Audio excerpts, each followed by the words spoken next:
بالتالي الذهاب لضربات الجزاء، ضربات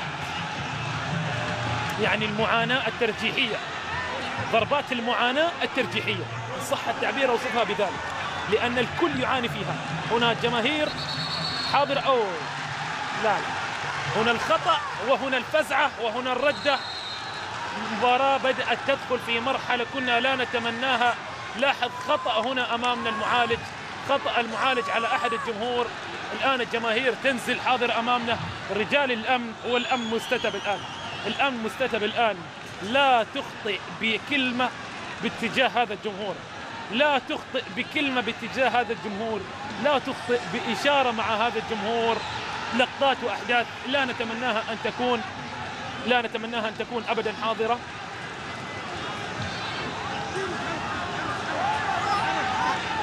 يعني مباراة بين فريقين كبيرين من البداية. طبعا بدأت جميلة المباراة، أحداث لم نكن نتمناها أبدا،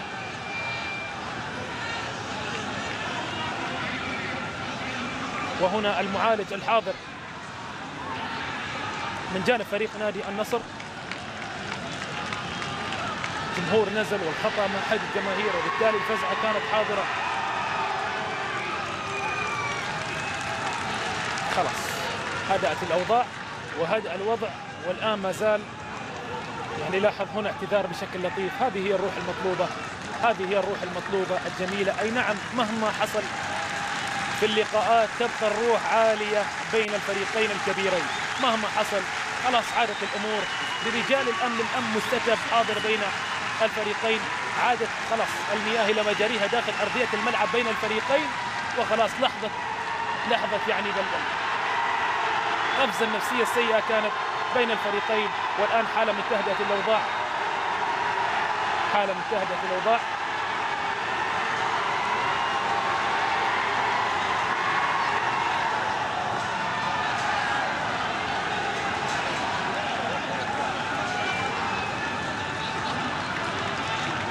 لحظات لم نكن نمني النفس بها أن تكون حاضرة أبدا.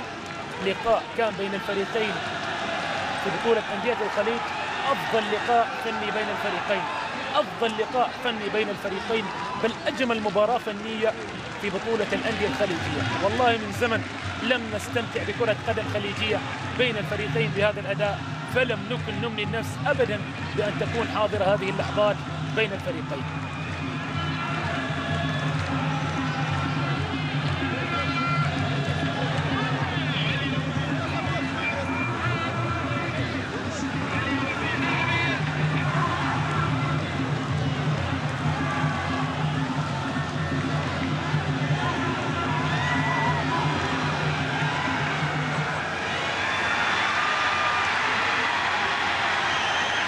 لاحظ إداري الفريق في توجيه حاضر لأحمد عباس، لأن أحمد عباس كما ذكرت وصفناه بلاعب ممتاز، ولكن إشكاليته في النرفزة الزائدة عن اللزوم.